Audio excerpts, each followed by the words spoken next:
wasn't the wind knocking at the door. Elijah Brooks heard it while sitting by the fire in his cabin in the Montana mountains. A scratch. A whimper, then, scream. Dogs don't cry. But this dog was crying. What he saw when he opened the door froze his blood. A giant German shepherd lying on the snow. Its body covered in blood. Its eyes were looking at him. It was dying.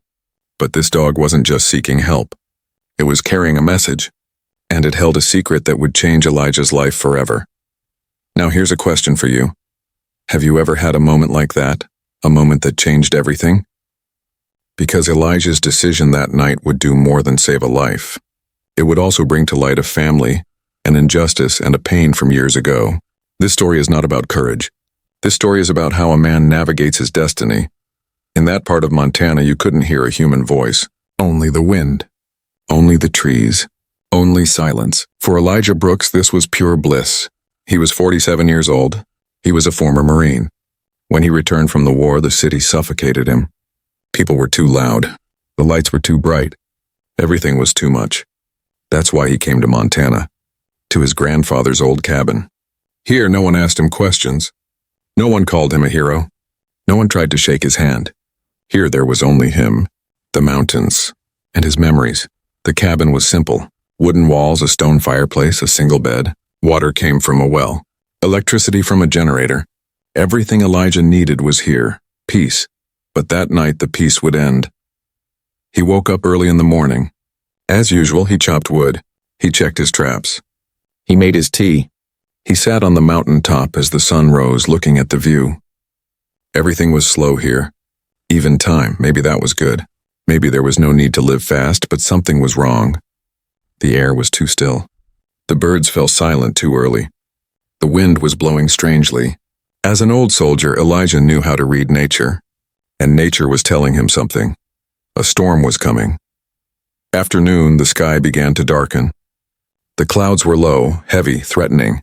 Elijah went inside and began preparations. He boarded up the windows. He brought the woodpile inside. He checked the generator. Maybe 3 days, he muttered to himself. Montana storms were no joke. People disappeared. Houses collapsed. Roads closed, but Elijah was ready. He was always ready, because he had learned in war. Be ready or die. As the sun set, the snow began to fall. Elijah lit the fireplace. He sat by the fire. He sipped his coffee. And waited. By 9 o'clock, the world had turned into hell. The wind howled. Snow flew horizontally. The cabin shook. Elijah sat by the fire reading a book. An old seafaring novel. The pages were yellowed. He knew the words almost by heart. But that night he couldn't concentrate. Something was wrong. His instincts were warning him. His hair stood on end. He had felt this feeling many times in battle. And every time he had been right. He closed the book. He stood up. He went to the window. Outside was a wall of black. Nothing could be seen, but something was there, waiting, watching. He heard it at 10:30. At first he thought it was the wind, but no, this was different. A scratch. It was coming from the door. Then a click. Then a sound. Very faint, very painful. A whimper. Elijah froze. He had lived in these mountains for years. Animals came. Deer, bears, sometimes wolves, but none of them had ever scratched at the door. Elijah slowly got up. He grabbed his rifle. He stood near the fireplace. The scratching sound came again. This time it was louder, more desperate. What the hell is going on, he muttered. He moved toward the door. He pressed his ear against it. Something breathed in the middle of the storm, and then it cried. Elijah's hand paused on the door handle. If it's a bear, I only have one bullet, he thought. But something inside him said otherwise. It wasn't a bear. He took a deep breath. He shouldered his rifle and opened the door. The wind rushed in. Snow hit his face. The cold burned his lungs. But Elijah didn't feel any of this, because the sight before his eyes shocked him. In front of his cabin in the snowdrift lay a dog. But this was no ordinary dog. It was a giant German shepherd. Its black and gray fur was covered in blood and mud. Its body was covered in wounds. Its eyes were open. It was looking at Elijah. It was dying, but it was still looking, as if it was trying to say something. God, Elijah whispered. He dropped the rifle. He knelt down. The dog whimpered, weakly, painfully. Calm down, buddy, Elijah said. Calm down. He checked the dog's body. There was a deep cut on his chest, a broken bone in his leg. His ear was torn. This wasn't an accident, Elijah murmured. Someone did this to you. The dog whimpered again and looked into Elijah's eyes.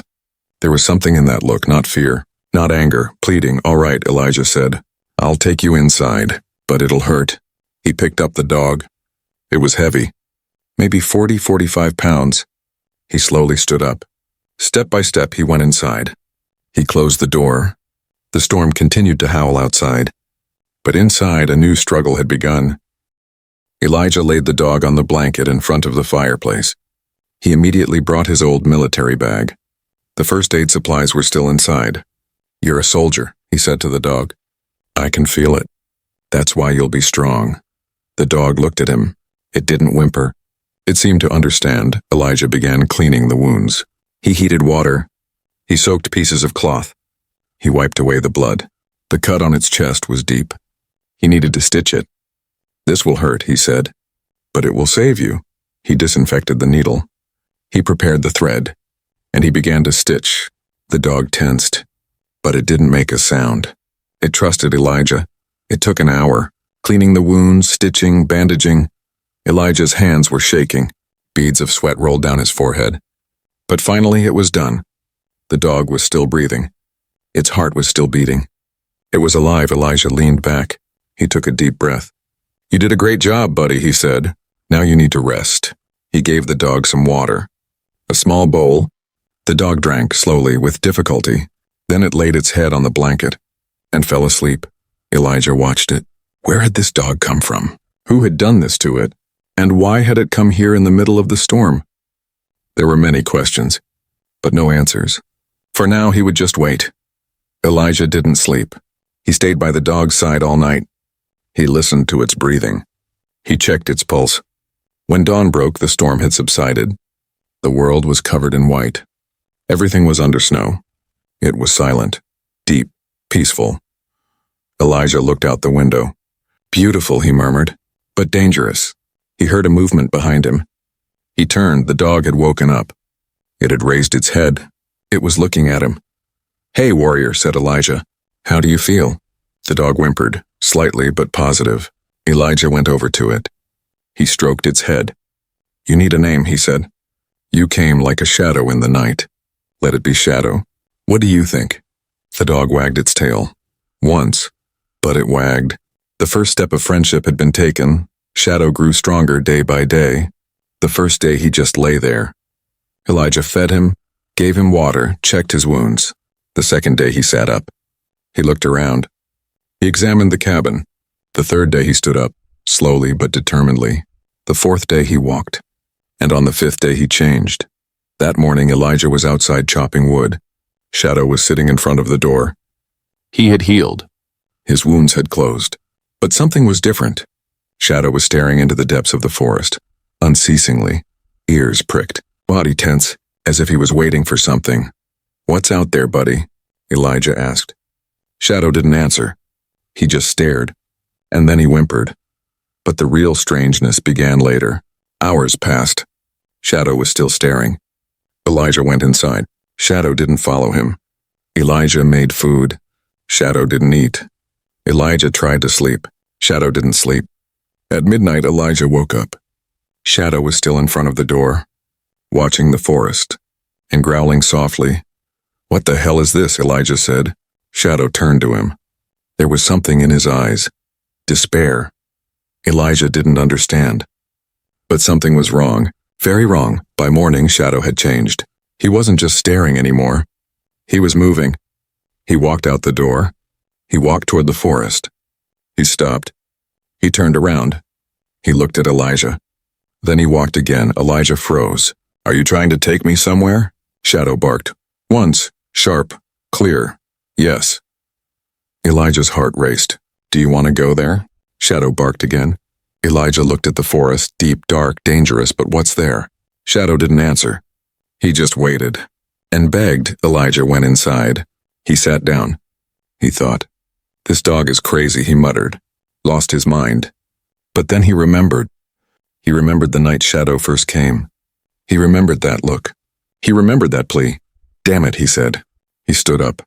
He packed his bag, water, food, first aid, flashlight. He put on his coat. He laced up his boots. He slung his rifle over his shoulder. He came to the door. Shadow was waiting for him. His tail was wagging. He was ready. All right, buddy, Elijah said. Show me, what's your secret? Shadow stepped forward. He ran toward the forest, and Elijah followed him. The first hour was quiet. Shadow walked fast, but he didn't run. He was waiting for Elijah. He stopped occasionally. He looked back. It was as if he was saying, come. We approached. Elijah didn't ask any questions. He just walked, because he knew this dog was going to show him something, and that something was important. In the second hour, the terrain became difficult. The hills grew steeper. The snow grew deeper. Shadow slowed but didn't stop. Elijah was running out of breath. Buddy, take a break, he said. Shadow stopped. He looked at him. Elijah drank some water. He ate a piece of biscuit. Shadow watched him, waiting. Okay, Elijah said. Let's go. Shadow started walking again. He was getting closer to his destination. In the third hour, the forest changed. The trees grew denser. The light dimmed. The air grew colder. The wind died down. The silence grew heavier. Elijah stopped. This place is strange, he said. Shadow turned back. He barked. He was saying, keep going. Elijah sighed, and he kept walking. At the end of the fourth hour, Shadow stopped. He pricked up his ears. He sniffed the air. Then he ran. Hey! Elijah shouted, wait! But Shadow didn't wait. He ran through the trees. Elijah ran after him, and then he saw it. It was a clearing, small, hidden. In the middle was a cabin, old, dilapidated, abandoned. But smoke was coming from the chimney. Elijah froze. What? Shadow ran to the cabin door. He scratched at it with his claws. He barked, he howled. He cried. Elijah approached slowly. He looked at the door. There was a chain. It was locked from the outside. Someone was trapped inside. Elijah's blood ran cold. Who's in there? He shouted. Silence. Hey! Anyone there? Silence again. Shadow whimpered. Painful. Hopeless. Elijah lowered his rifle. He looked at the chain. He looked at the lock. And he made a decision. That door would be opened. Elijah raised his rifle. He brought the butt down on the lock once, twice, 3 times. The lock broke. The chain fell. Shadow barked excitedly. Elijah opened the door. It was dark inside, cold. There was a smell, sickness, decay, and fear. Hello, said Elijah. Is anyone there? He heard a movement. It was coming from the back room. Weak, trembling. A voice. Help me, Elijah went inside. He turned on his flashlight. The light illuminated the room, and what he saw shocked him. There was a woman in the bed. Old, weak, half dead. Her hand was chained to the bed. Her eyes opened. She looked at Elijah and whispered, Shadow found you. I knew he would. Elijah froze. You know Shadow? The woman smiled, weakly, painfully. He's my dog. He's my hero. And you're Elijah Brooks, aren't you? David's grandson. Elijah's world stopped. How do you know my grandfather? The woman closed her eyes. Sarah, she said. My name is Sarah. I was David's fiancée 50 years ago. Elijah's world froze at that moment. It took him a few seconds to grasp the meaning of the words. Sarah, David's fiancée, 50 years ago. This woman was the missing piece of his grandfather's life story. My grandfather never mentioned you, Elijah said quietly. Why? Sarah opened her eyes. They were old, tired eyes, but there was still a sparkle in them, life, will, because he thought I was dead, and I thought he was dead. Shadow went to the woman's side. He laid his head on the bed. Sarah stroked the dog's head with her weak hand. Good boy, she whispered. You brought him back. I knew you would. Elijah was still in shock, but his military training kicked in. Rescue first. Ask questions later. I'll get you out of here, he said. But first I need to break this chain. Sarah shook her head. There's no key. Dylan took it? Dylan? Who's that? Sarah's face tightened. My nephew. He's the one who locked me up here. Elijah's jaw clenched. When does he come? Every 3 days. He brings food and tortures me. Today is the 4th day, so he could come any minute. Elijah looked outside. The sun was beginning to set. Darkness was approaching. We don't have much time, he said. Shadow, guard the door. The dog immediately ran to the door. He began to stand guard. Elijah examined the chain. It was thick iron, old but sturdy. He tried to break it with his rifle. First blow, second blow, third blow. Finally, the chain cracked and broke. Sarah was free, but she couldn't move. She was very weak. She hadn't eaten properly in days. She hadn't drunk any water. Elijah lifted her gently. She was as light as a feather. I'll help you, he said. But first you need to tell me your story. What's going on here? Sarah took a deep breath, painfully, with difficulty. Sit down, she said. It's a long story, and there are things you need to know. About David, about me, and about you. Elijah wrapped Sarah in a blanket. He gave her water. He gave her a small piece of bread. Then he sat down and listened. Shadow waited silently beside them. David and I were very young, Sarah began. He was 20, I was 18. We got engaged before the war started. It was 2 weeks before he left for Vietnam. He promised me. I'll come back, he said, and we'll get married. We'll buy a farm in Montana. We'll have children. Sarah's eyes misted over. But he didn't come back. I mean, he did come back, but I wasn't there. Elijah leaned forward. What do you mean? Sarah gave a bitter smile. My family, my damn family. After David went to war, I got a letter, signed by the army. It said David was dead in Vietnam, but he didn't die, Elijah said. I know, Sarah said, but I didn't know then. I still don't know if the letter was fake or real. But my family told me, David is dead, move on with your life. And I believed them like a fool. Sarah coughed. There were traces of blood. Elijah gave her more water. Go on, he said. What happened next? I mourned for months. Then my brother convinced me. Leave Montana, come east. Start a new life. And I did. I moved to Boston. I found a job there. I lived there 40 years. So what happened to David? David thought I was dead too. Sarah's voice trembled. His family sent me a letter saying I'd been in an accident. A car accident. They said I died. David believed it. And he went on with his life. He married you. He had children. But he never forgot me. Elijah's throat tightened. His grandfather had always been a quiet man. He always looked into the distance. He always seemed sad. Now the reason was clear. So how did you find out? Elijah asked. How did you learn David was alive? Sarah smiled. Coincidence. 10 years ago I moved back to Montana. I had retired. I had inherited some land from my family. Here, in this forest. And one day I saw him in town. David, Elijah's heart tightened. What happened? Tears welled up in Sarah's eyes. We talked for hours. He had just found out I was alive too. We were both in shock. We were both angry. But it was too late. David was married. He had children. He had a grandchild. He loved you very much, you know. I know, Elijah said quietly. He was a good man. The best, said Sarah. And he gave me something. Elijah's ears perked up. What did he give you? The land, our land. Elijah was surprised. What land? Sarah took a deep breath. This forest, 5,000 acres. Your grandfather and my family bought it together in the 1960s. It was going to be our future home when we got engaged, but everything fell apart. The land was forgotten. When David died, he wrote in his will, the land belongs to Sarah if she's alive. Elijah was confused. So what's the problem? Why did someone lock you up? Sarah's face darkened. Because this land is worth a fortune. My nephew Dylan found out from a mining company. There are rare elements under these lands, worth millions of dollars. But the really strange thing is this, Sarah continued. The deed to the land is missing. The county archives burned down in the 1972 fire.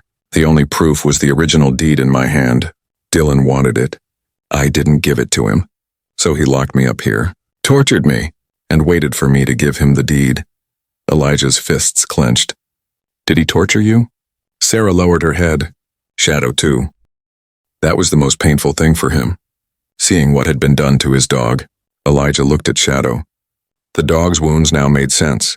Dylan had done this to him. So where did you hide the deed? Elijah asked. Sarah gave a weak smile. In a smart place. Somewhere Dylan would never find it, and only David's family could find it. Elijah leaned forward. Where? Sarah looked at him. In your cabin. Your grandfather's cabin, what? Elijah was stunned. My cabin? Sarah nodded. I went with Shadow. 2 days before Dylan locked me up. I hid the deed behind a stone in the fireplace. Left side, 3rd row, 4th stone, buried. It's safe. Elijah stood up. Then we have to go back. I'll take you there. We'll get the deed, and we'll turn this Dylan guy over to the police. But Sarah shook her head. No, you go first. Get the deed. Keep it safe, then come back for me, because Dylan is very dangerous. If he sees you with the deed, he'll kill you. Elijah hesitated. I can't leave you here. Sarah smiled. Shadow will stay with me. Right, son? The dog barked. Once. Decisively. Yes, all right, said Elijah. But first thing tomorrow morning, I'm coming back. I'm leaving you food. I'm leaving you water. Shadow will protect you, and when I get the deed, I'll come back and rescue you. Is that a deal? It's a deal, said Sarah. But Elijah, one more thing. What? David loved you very much.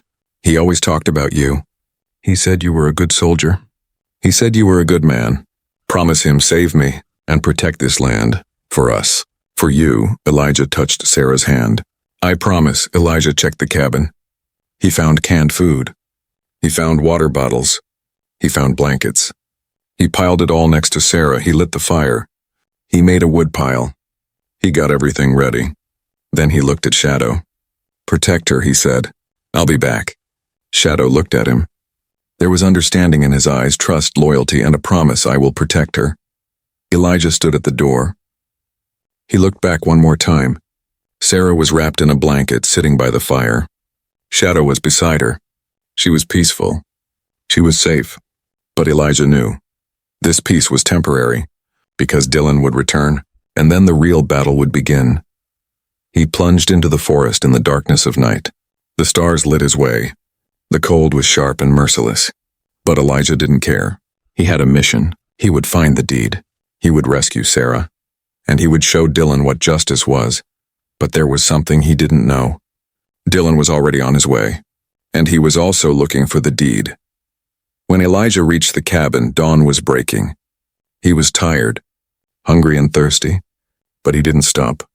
He went straight to the fireplace. Left side, 3rd row, 4th stone. He counted the stones. He found the 4th one. It was slightly loose. He pushed the stone. It moved. There was a small space behind it. And inside was an envelope wrapped in wax paper. Elijah took the envelope. He opened it. Inside was an old yellowed piece of paper, the deed, dated 1960, in the names of David Michael Vance and Sarah Elizabeth Ashford, 5,000 acres of land, Montana, Gallatin County. A gold mine reserve was specified. Estimated value, $15 million, Elijah whistled. $15 million. He understood why Dylan was so insistent. People would kill for that money. And Dylan was ready to kill. He put the deed in his coat's inside pocket. It was safe. Now it was time to go back. To get Sarah. To go to the police. And to finish this. But just as he was about to walk out the door, he stopped. He heard a sound, an engine. It was getting closer.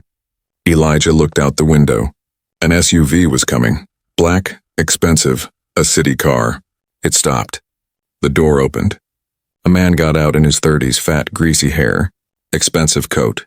But his eyes were cold. He was angry. He had a rifle in his hand. Dylan, Elijah immediately froze. He took his rifle. He watched from the window. Dylan approached the cabin. He knocked on the door. Open up, he shouted. I know you're in there. I used to see my aunt's dog. It came here. You rescued it. Now give me the deed.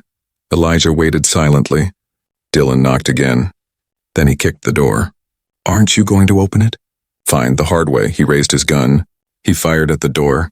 1 shot, 2 shots, 3 shots. The door shattered. Dylan entered, but Elijah wasn't there. He had slipped out the back window, quietly, unseen. He blended into the forest and started running toward Sarah.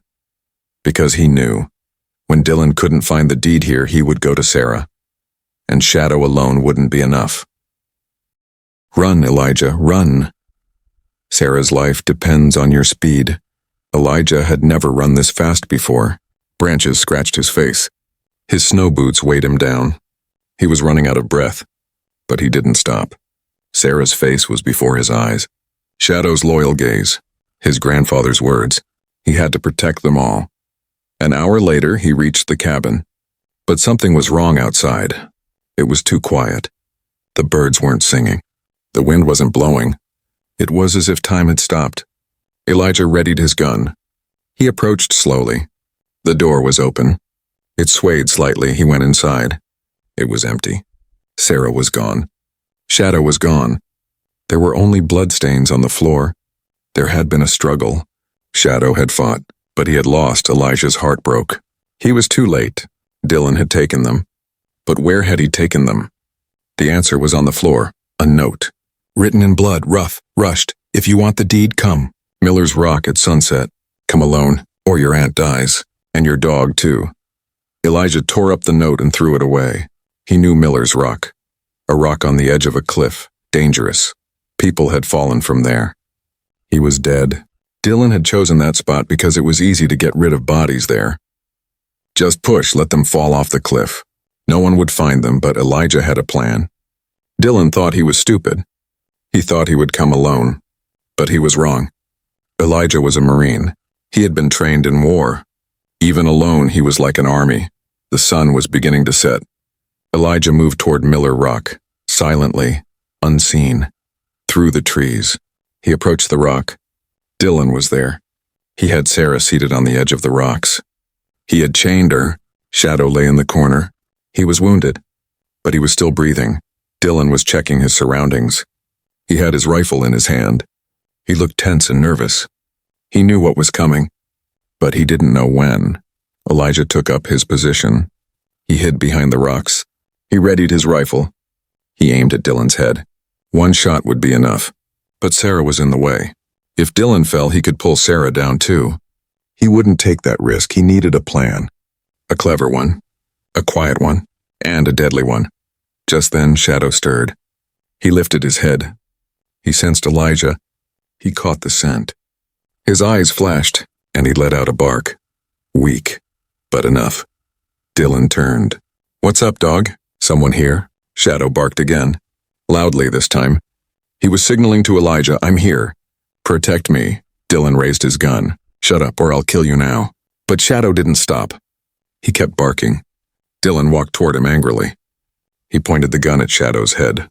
Let this be your last sound. Just as he was about to pull the trigger, Elijah moved. He jumped from the rock, on top of Dylan. They both rolled to the ground. The gun fell from his hand. It slid to the edge of the cliff. Elijah pinned Dylan to the ground. His fist landed on his face. 1, 2, 3, Dylan screamed. He bled, but he was strong. He pushed Elijah away. He got up.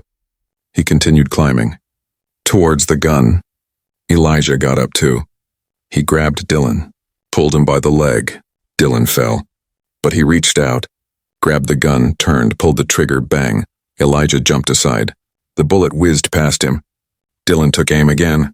But Shadow moved, wounded, exhausted, but loyal. He attacked Dylan's leg. His teeth sank into the flesh. Dylan screamed. He dropped the gun. He kicked Shadow. The dog flew. He fell to the ground. He didn't move, Elijah shouted in rage. He attacked Dylan. Punches, kicks, everything. Dylan retreated. He approached the edge of the rocks. Elijah stopped. Dylan swayed precariously. Behind him was the cliff, thousands of meters deep. Help me, Dylan begged, please. Elijah looked coldly at him. Did you beg Sarah? Did you beg Shadow? Dylan began to cry. I'm sorry. I'm really sorry. For the money. It was all for the money. Elijah reached out his hand. Dylan reached out his hand hopefully. Their fingers touched. But Elijah let go. Dylan fell backward, his eyes wide with horror. His scream echoed off the cliff. And then it stopped. Silence. Elijah ran to Sarah. He broke the chains. I saved you, he said. You're safe, Sarah cried. Thank you. Thank you so much.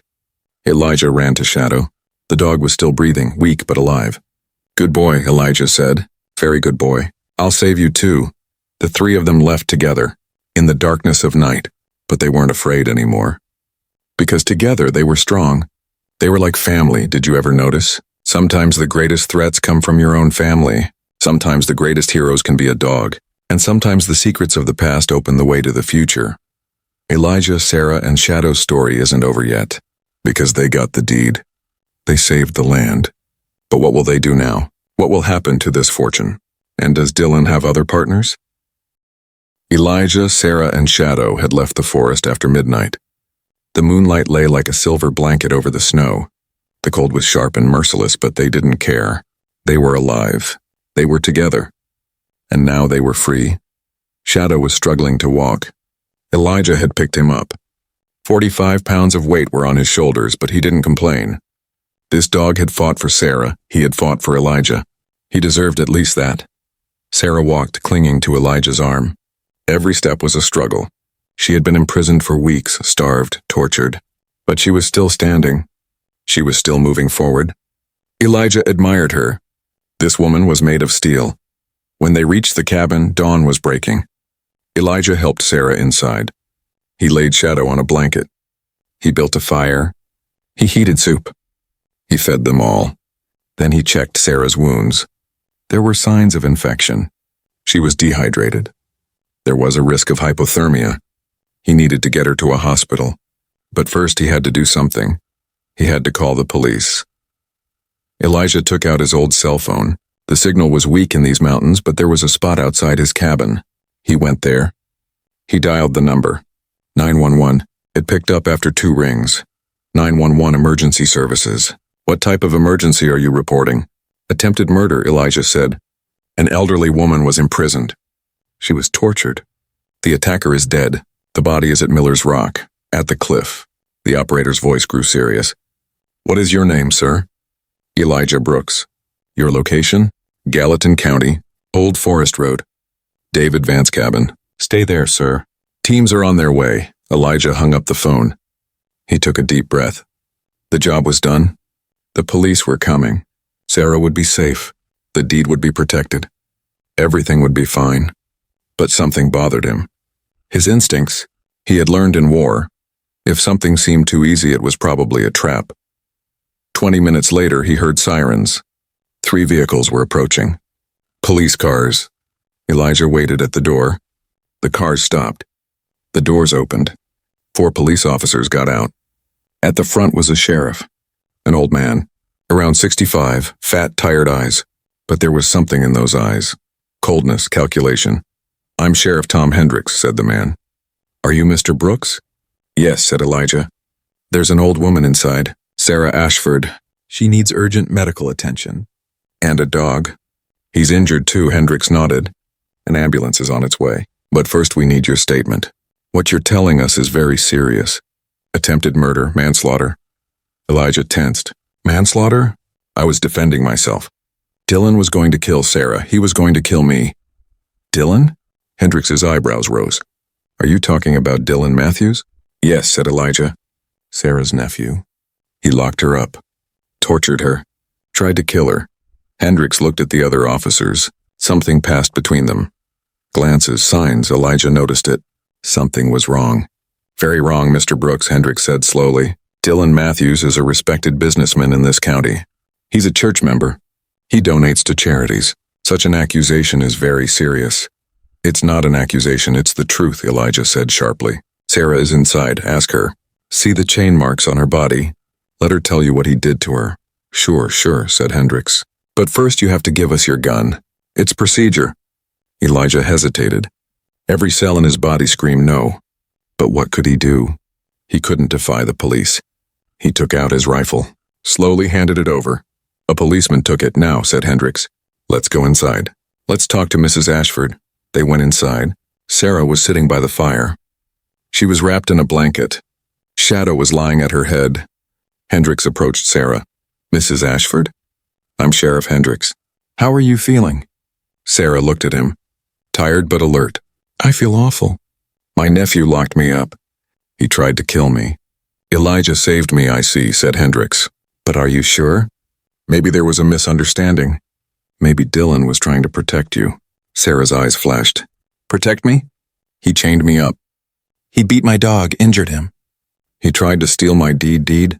Hendricks' ears perked up. What deed? The land deed, said Sarah. 5,000 acres. David Vance and me. Worth millions of dollars. Something flashed across Hendrix's face. Greed. Now Elijah understood. This man was working with Dylan. Maybe he was taking bribes from him. Maybe he was a partner. Whatever it was, the danger was still present.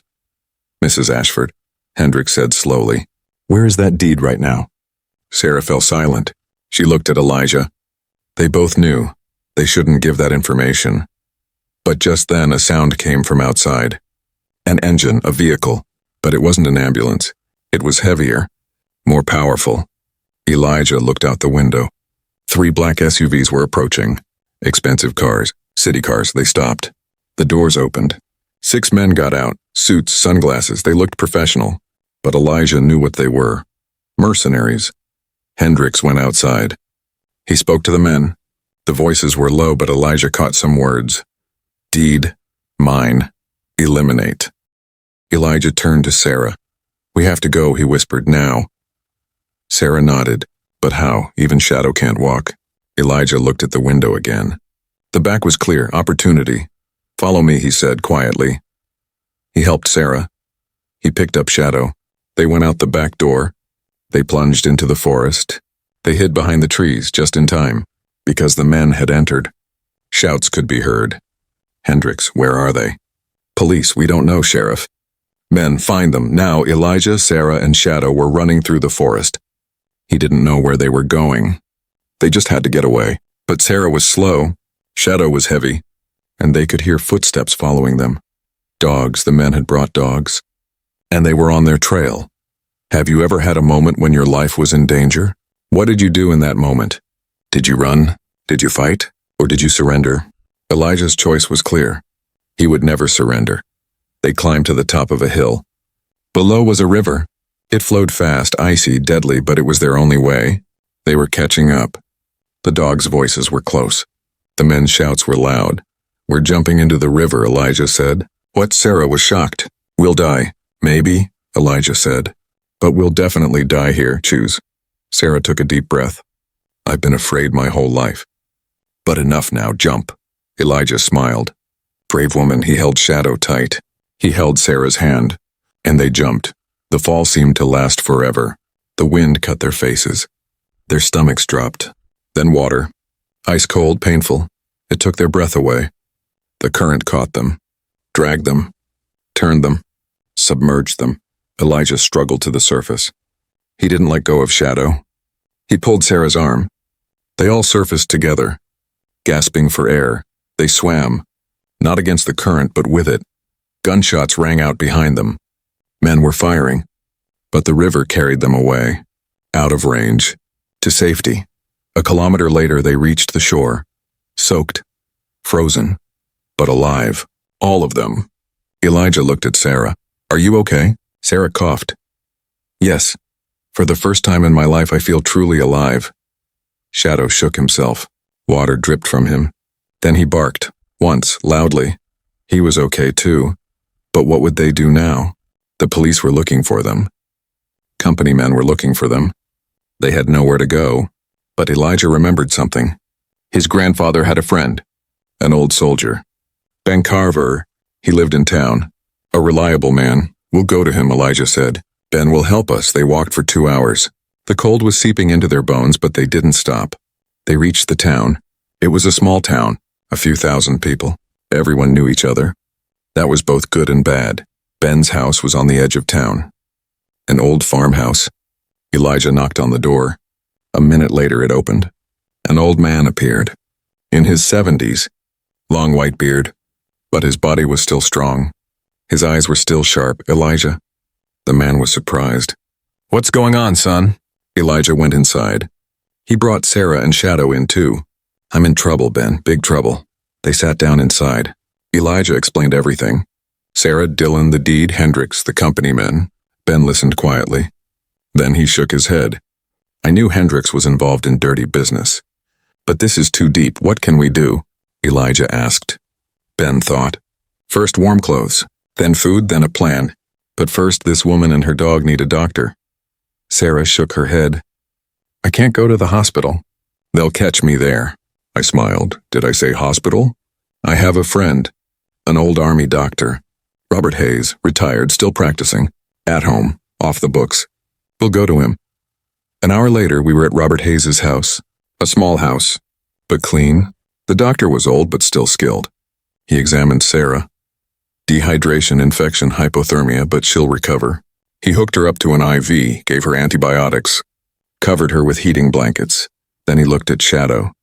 Broken ribs, risk of internal bleeding. But a strong animal. He'll pull through. He treated Shadow too. He gave him painkillers, bandaged him up. You're both lucky, said Dr. Hayes. If you'd gone on like this for a few more days, both of them would have died. Elijah thanked him. Then he spoke to Ben. What's our plan? Ben got serious. We have to keep the deed safe. But not in this town. Hendricks controls everything here. We have to get it out of the county where, Ben thought. I know a lawyer. In Bozeman. Works at the federal level. Mary Thornton. I'll call her. We'll give her the deed. She'll protect it. And fight for us. He took out his phone. Dialed the number. It rang a few times before being answered. Hello. It was a woman's voice, sharp, professional. Mary, I'm here. I have a client for you.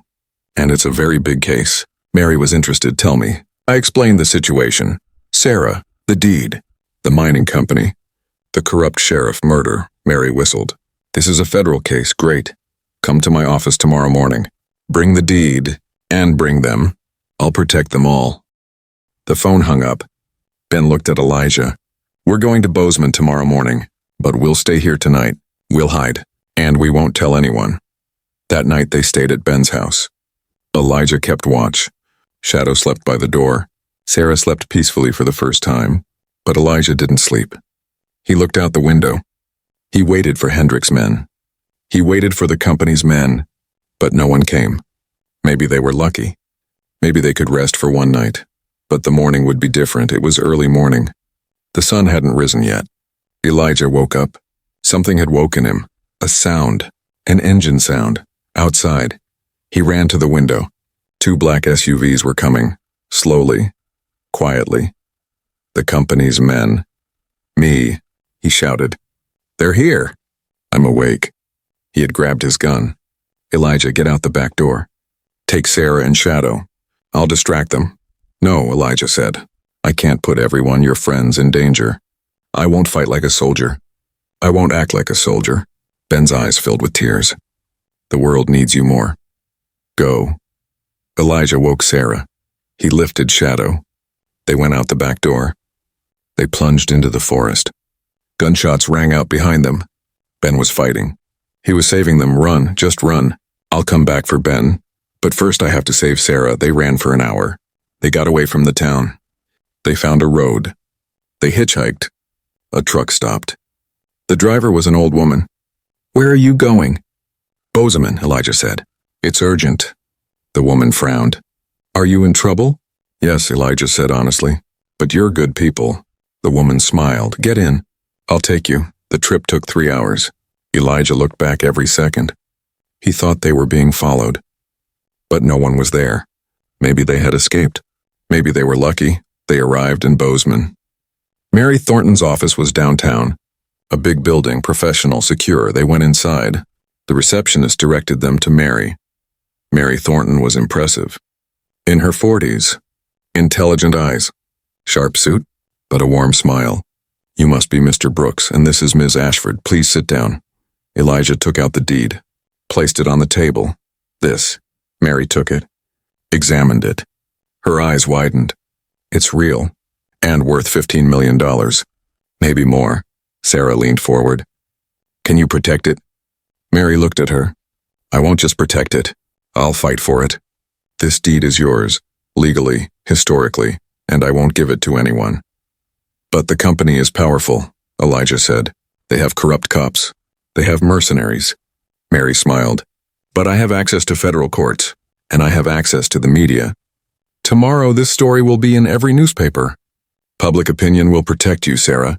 Sarah couldn't hold back her tears. Thank you. Thank you so much. Mary took her hand. You're a brave woman, and I help brave women. Elijah could relax. Things were falling into place finally.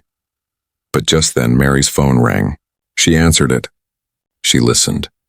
Her face changed. It turned white. I understand, yes, thank you. She hung up. What happened? Elijah asked. Mary looked at him. It's Carver. At the hospital. Shot. Critical condition. Elijah's world collapsed.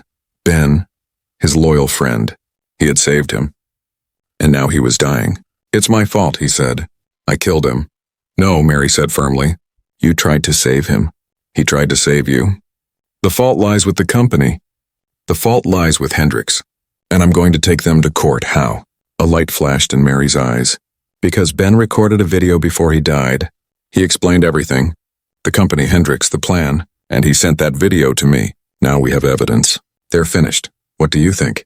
Sometimes the darkest moments come before the greatest victories. Sometimes the people you lose are the ones who win you over. And sometimes justice just wants you to wait. Elijah sat for hours in the waiting room of Bozeman City Hospital. The plastic chairs hurt his back, but he didn't care. Ben Carver was fighting for his life, and it was all because of him. Sarah sat beside him, silently praying. Shadow lay at his feet, resting his head against Elijah's boot. Even the dog was anxious. At 4 a.m, a doctor emerged. He looked tired. Elijah jumped to his feet. How is he? The doctor rubbed his eyes. The surgery was successful. We removed 3 bullets, 2 from his chest, 1 from his abdomen. He lost a lot of blood, but he's a strong man. He's fighting. Will he live? The doctor hesitated. The next 24 hours are critical. But he has a chance. A good chance. Elijah slumped into a chair, relieved. Thank God. Sarah put her hand on his shoulder. I'm strong. He'll hold on, he has to. Mary Thornton arrived at 7 a.m. She had a laptop and a stack of documents. Ben's video went viral, she said. 2 million views. All the local news showed it. National media is interested too. Sheriff Hendricks and Titan Mining are under fire now. Is that enough? Elijah asked. Is it enough to take them to court? Mary smiled. More than enough. The FBI has launched an investigation. The state attorney general has taken action. Titan Mining's stock is down 30%. Hendricks has been removed from office. And the best part? I got a protection order for Sarah. No one can touch her now. Sarah couldn't hold back her tears. 50 years. 50 years I lived in silence. In fear, in hiding. Now for the first time I am free. Mary squeezed her hand. This is just the beginning. We'll give them the punishment they deserve. The next few days were like a storm. Mary Thornton's office had become a news hub. Reporters wanted interviews. TV channels were running special programs. Sarah's story spread nationwide. An elderly woman imprisoned by her nephew, rescued by an ex-soldier's dog. People were outraged. They demanded justice, and the system had to listen. Elijah was nervous when he spoke to the media for the first time. The cameras weighed heavily on him. The questions were tough. But then he remembered Sarah. He remembered her suffering. And he spoke, honestly, simply, powerfully. Mr. Brooks, a reporter asked, you're a hero. How do you feel? Elijah shook his head. I'm not a hero. Shadow is the hero. He found Sarah, he brought her to me. He fought for her. I just did what I had to do. But you killed a man. I defended myself and Sarah. Dylan was going to kill her. He was going to kill me. I had no choice. But do I regret it? No, because Sarah is still alive, and that's enough. The cameras turned to Shadow. The dog sat proudly. The bandages were still on him, but his posture was regal. A reporter turned to Sarah. Mrs. Ashford, your nephew did terrible things to you.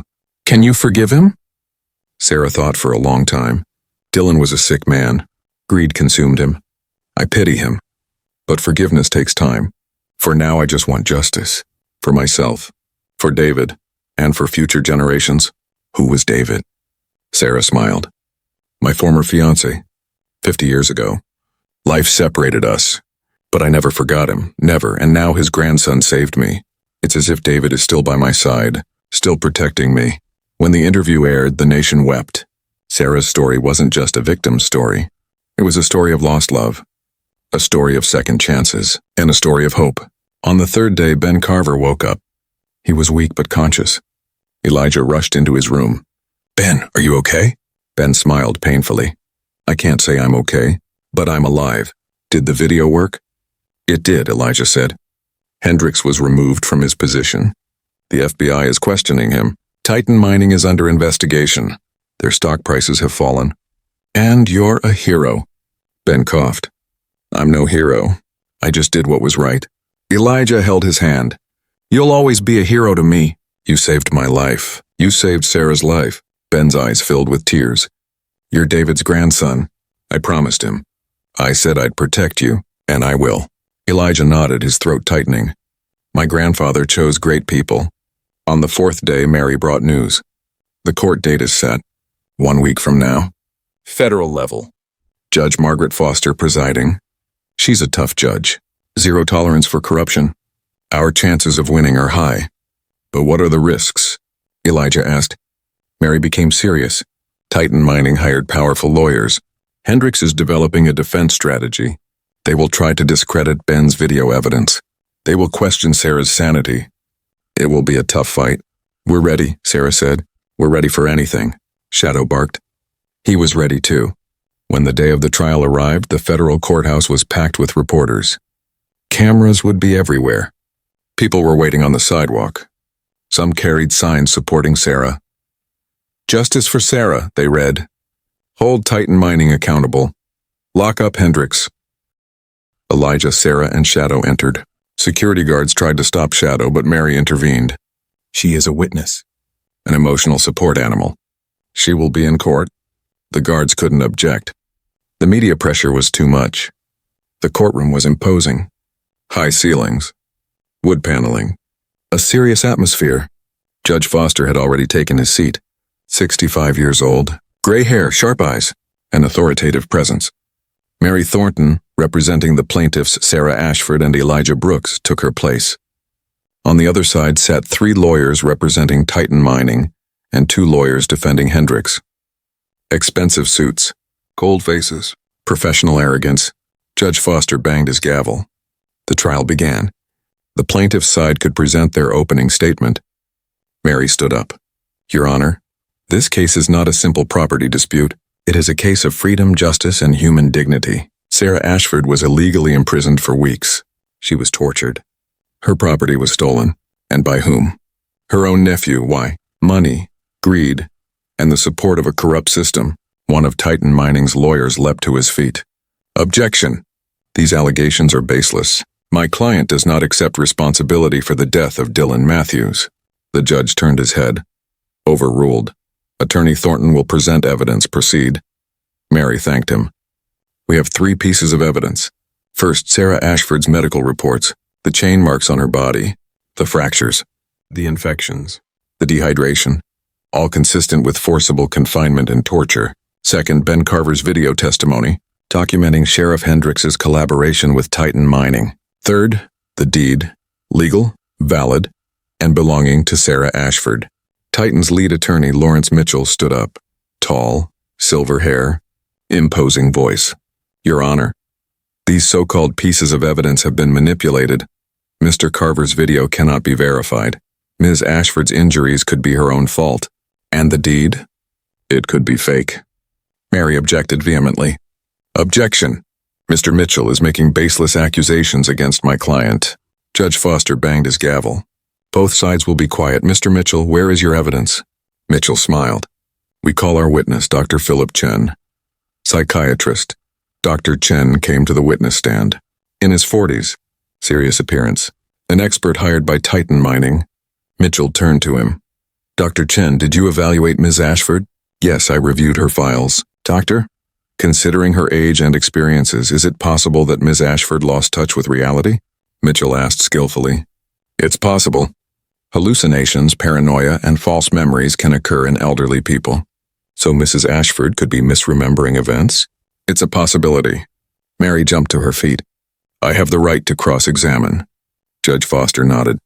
Of course, Attorney Thornton. Mary approached Dr. Chen. Doctor, did you speak with Mrs. Ashford personally? No, I only reviewed her files. Did you perform a physical examination? No. Did you see the injuries on her body? No. Then, Mary said sharply, you are speculating about a woman you never met or examined, paid by a company. Dr. Chen was uncomfortable. I was being professional. Professional? Mary interrupted. Or were you trying to professionally conceal the truth? Objection! Mitchell shouted. Judge Foster banged his gavel. Overruled. Attorney Thornton, don't overstep your bounds. Mary backed off. No further questions. Dr. Chen left the stand. His face was red. It was Mary's turn. Our first witness is Sarah Ashford. Sarah approached the stand. Slowly but determinedly. She sat down. Mary approached her. Mrs. Ashford, can you tell us what happened that day? Sarah took a deep breath. Dylan came to my house. He wanted money. He wanted me to sell the land. I said no, because that land belonged to David. It belonged to me. They were for future generations. Dylan got angry. He forced me into his car. He took me to the cabin in the woods. He chained me up. And how long were you there? 19 days. He came every 3 days. He left food, but not much. He gave me water, but not enough. And he constantly pressured me. Give me the deed, he said. Or you'll die. Sarah's voice trembled. My dog Shadow tried to protect me. Dylan hit him, kicked him, did horrible things to him. Then he threw Shadow outside, in the blizzard, to die. But Shadow didn't die, did he? Mary asked. No. Shadow found Elijah. He brought him to me. He saved me. The courtroom was silent. People were crying. The jurors were taking notes. Mitchell began cross-examination. Ms. Ashford, why would your nephew do such a thing to you? Greed, Sarah said simply. And Titan Mining's inducement. Objection, Mitchell shouted. Speculation. Overruled, Judge Foster said. The witness may continue.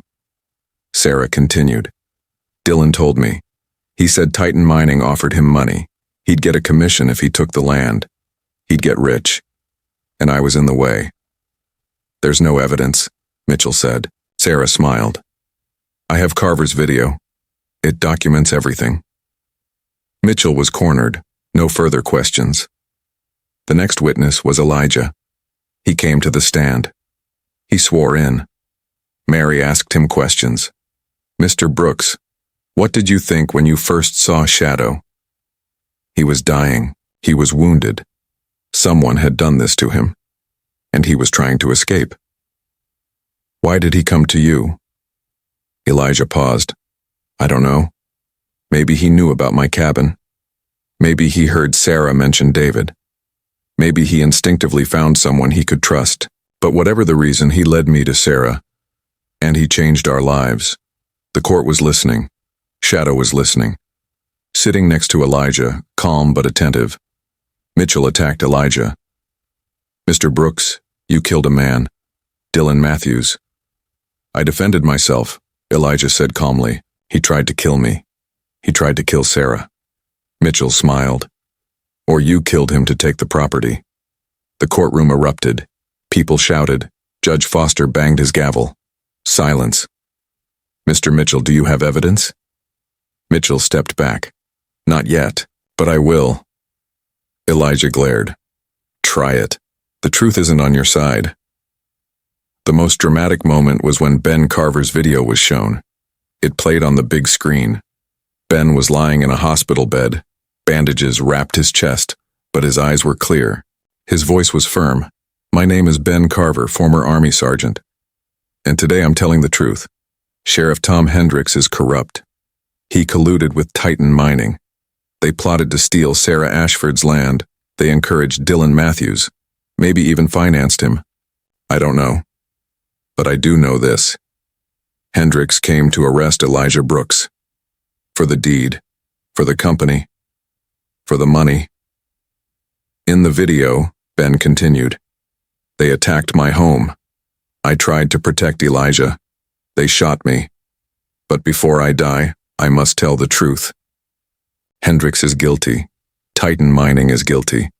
And if you're watching this video, it means I'm alive, and I'm ready to testify. When the trial ended, there was silence. Then applause began. Judge Foster banged his gavel. Silence. This is a courtroom, but there was a slight smile on his face. Hendricks's lawyers defended him desperately. My client was innocent. He was doing his job. He was misunderstood. But no one believed them. The jurors were taking notes. Their faces were determined. Judge Foster would deliver his verdict next week. But everyone knew, The outcome was clear. When they left the courtroom, the media swarmed them. Questions, cameras, flashes. Mary spoke. Justice prevailed today. Sarah Ashford was believed. The truth came out, and Titan Mining will be held accountable. The reporters shouted, "What about Shadow?" Mary smiled. Shadow is a hero, not a stray dog, a family member. And today, his story was heard too. Shadow barked. Once. Proudly. That night, Elijah, Sarah, and Shadow stayed at Mary's house. Safe. Peaceful. For the first time in a long time. While eating, Sarah remembered something. "Elijah, I need to give you something." "What is it?" Sarah took a small envelope out of her bag. Old. Yellowed. "David left a letter for you. He gave it to me. He asked me to give it to you if I didn't see you, but now is the right time." Elijah took the envelope. His hands were shaking. It was his grandfather's handwriting. "To my grandson Elijah." He opened it. The letter inside was short but powerful. "Dear Elijah, if you're reading this letter, it means you found Sarah. It means you helped her. It means you made the right choice. I'm proud of you. I've always been proud of you, but I have to tell you a secret. Sarah was the love of my life.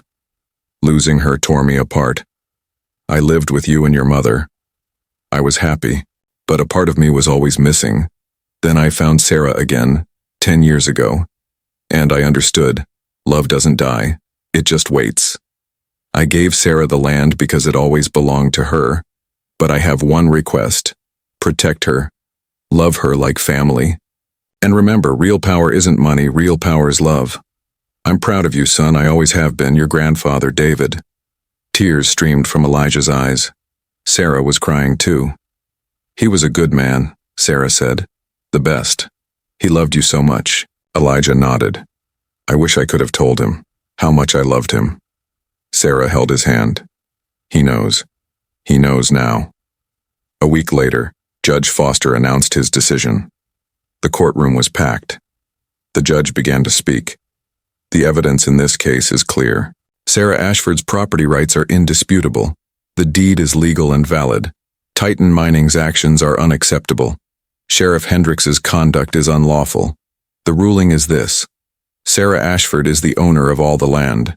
Titan Mining will pay $10 million in damages. Sheriff Hendricks faces criminal prosecution." The courtroom erupted. Applause, shouts. Sarah cried. Elijah embraced her.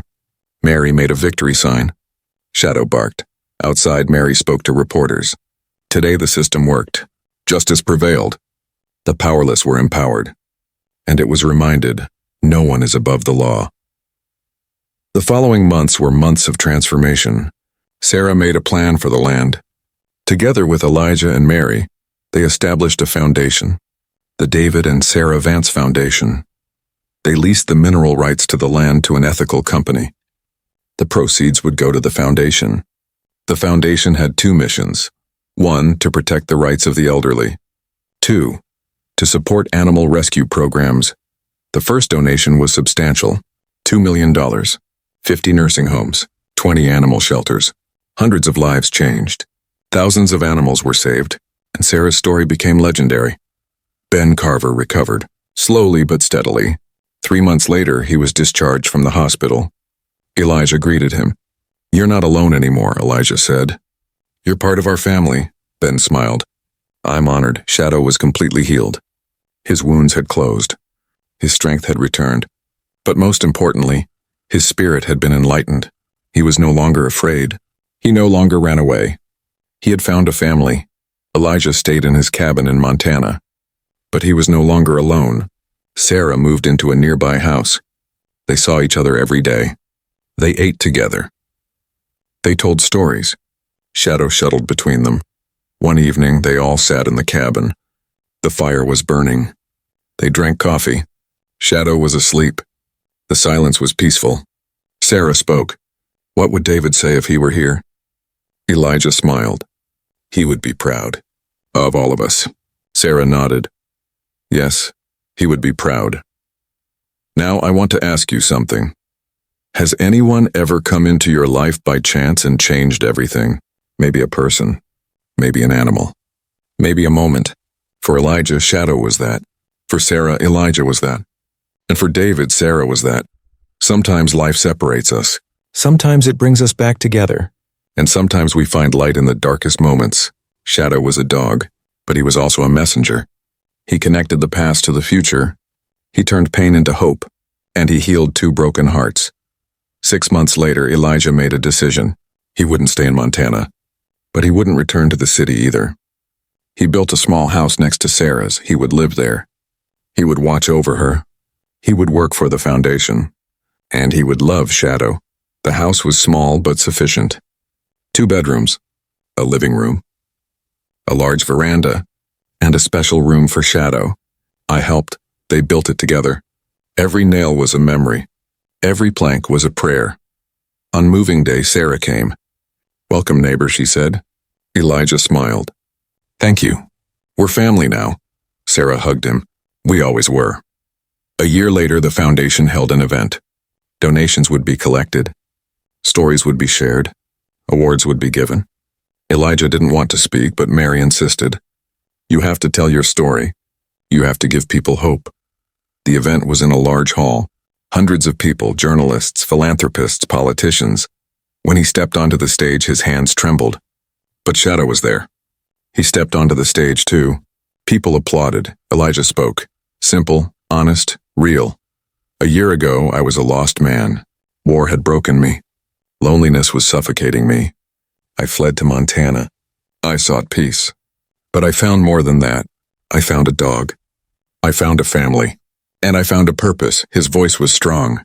"I found Shadow. He led me to a woman, Sarah. David's lost love, my grandfather's love. And together we created a miracle. We found justice. We found love. And we found hope." People were listening. Some were crying. Elijah continued. "This foundation is a monument. For David, for Sarah, for Shadow, and for you. Because we all need help in hard times. We all need protection sometimes. And we all need a purpose." Sarah came on stage. She joined Elijah. The applause was loud. Shadow barked, happy, proud. That night, the event raised $3 million, a record. The story made national news. Book offers came in. Movie offers came in. But Elijah and Sarah turned them all down. "Tell our story," they said, "but leave us alone. We just want to live here, in peace." 2 years later, Sarah got sick. Cancer. Aggressive. The doctor said 6 months. Sarah was accepting. "I've lived a long life," she said. "Hard but beautiful, and in the end I died happy." Elijah visited every day. Shadow was by her side every day. Sarah watched them. She smiled. "You are my family. You are my happiness." In her final days, Sarah talked a lot. About David, about youth, about regrets, and about hopes. "Elijah," she said one day, "promise me. Keep the foundation going. Protect the land, and look after Shadow, I promise," Elijah said. Sarah relaxed. "Then I'm at peace." Sarah died one spring morning. The birds were singing. The sun was shining. Elijah and Shadow were by her side. She was smiling when she took her last breath. She was at peace. The funeral was small. Close friends. Foundation members. E. Carver, Mary Thornton, and of course Elijah and Shadow. Sarah was buried next to David, together at last. They wrote on the gravestone, "Sarah Elizabeth Ashford, 1945-2024, beloved, missed forever with David." Elijah visited every week. So did Shadow. They left flowers. They told stories. And they gave thanks. "Because of you, everything changed, Sarah," Elijah said one day. "You gave me a family. You gave me purpose. You gave me life," Shadow barked. Once sadly but loyally, today Elijah still lives in Montana. The foundation is strong. It has helped tens of thousands of people. It has helped hundreds of thousands of animals. And the story continues. It became a book. It became a documentary. It became an inspiration. Shadow is an old dog now, 9 years old. His gray fur is grayer. His steps are slower. But his eyes are still sharp. His spirit is still strong. Every morning he wakes Elijah up. Every evening he sleeps by his side. And every day he remains loyal to him. Elijah sometimes wonders, what if Shadow hadn't come that night? What if he hadn't let him in? What if he hadn't trusted him? Sarah would have died. Dylan would have won, and the truth would have been buried. But Shadow came, and everything changed.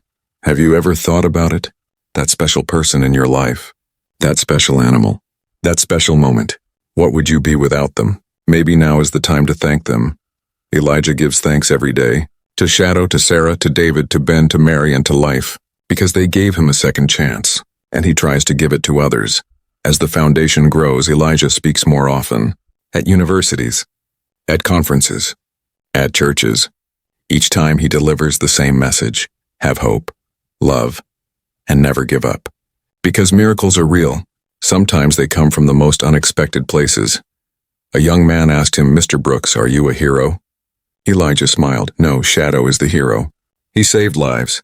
I just listened, but you saved lives too." "Yes," Elijah said. "But Shadow taught me. He taught me loyalty. He taught me courage. And he taught me hope.